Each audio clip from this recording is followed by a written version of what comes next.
My work really consists of the intersection between fashion and art. I create couture pieces, meaning 95% of these pieces are made by hand.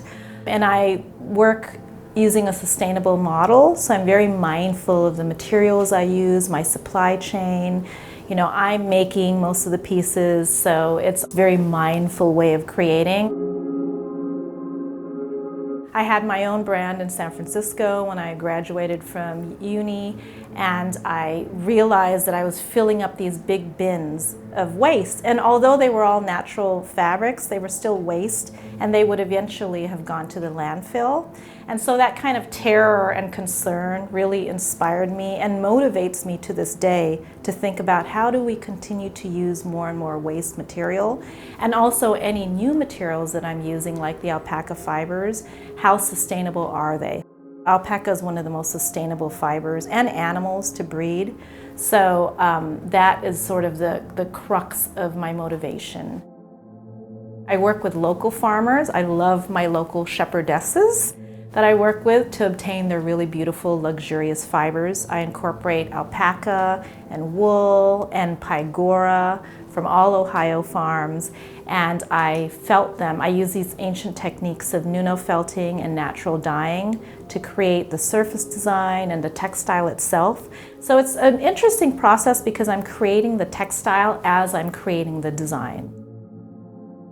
My process is unlike a conventional designer's process where, you know, we usually draft a pattern, we cut the fabric, we sew it.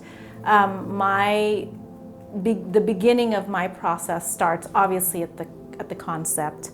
It's usually the concern, and then I think about how do I address a concern, or how do I begin a conversation around a wearable piece, and then I start to think about it in textile form. So I think about the surface design, the textile, the hand, how does it feel, how does it drape, before I actually begin forming the silhouette. And then as I go and I play a lot, I love exploring. So because there's so much handwork involved, I'll felt samples, you know, I'll nuno felt samples using different materials and see how they behave and see the outcome.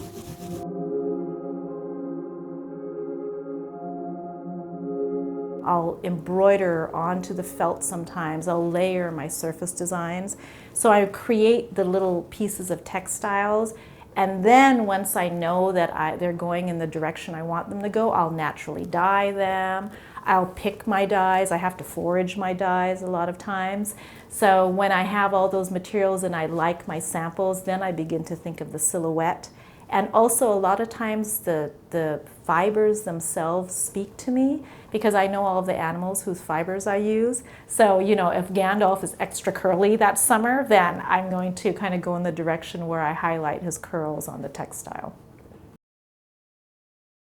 We're so accustomed to fast fashion nowadays because that's what we all mostly buy. But there's this slow fashion movement that I love saying that I helped pioneer, because I've been doing this for 30 years. And I talked about sustainability when no one really, you know, not many of us were talking about sustainability 30 years ago.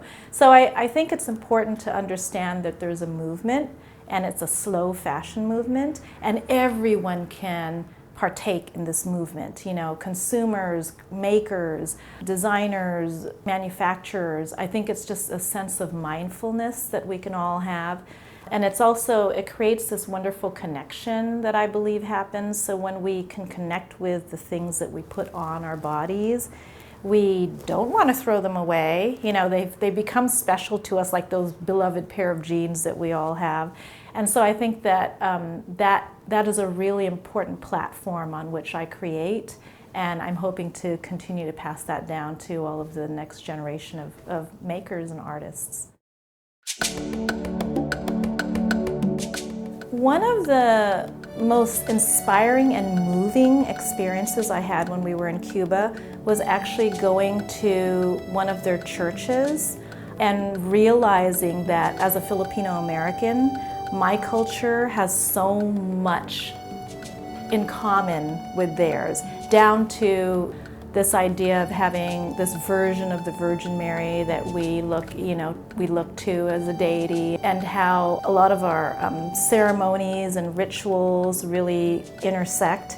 And I was really also, I was moved by the way it was all encompassing. I loved the way the Cuban culture embraces all of the aspects of their culture as a whole. It feels like a melting pot. We go to places here in New York and we say that, but you could really feel it in Cuba, where I felt welcome, and I didn't feel like they looked at me like, oh, she's American, or oh, she's Filipino, or oh, she's Asian. It was an interesting lens that I felt like I was being seen there, and I was really moved by that. When we walked through the streets of Cuba, of Havana, we saw so many entranceways, and we don't get to do that here in the US because we all have doors, and we don't have the type of corridors and entryways that they have there. And there were always people either in the entryways hanging out, or a dog sitting there, or their child. And it felt so inviting into like how they live. They could be my neighbor here. The way they live is not any different from the way we live, in a sense that we all want the same things, right? We love our pets, we love our kids, we love to hang out, we love to commune with our neighbors. And so I just love that even though it looked so different and it felt different, the architecture was different, obviously the culture was different, it was not really that much different from the street that I live on here in German Village in Columbus.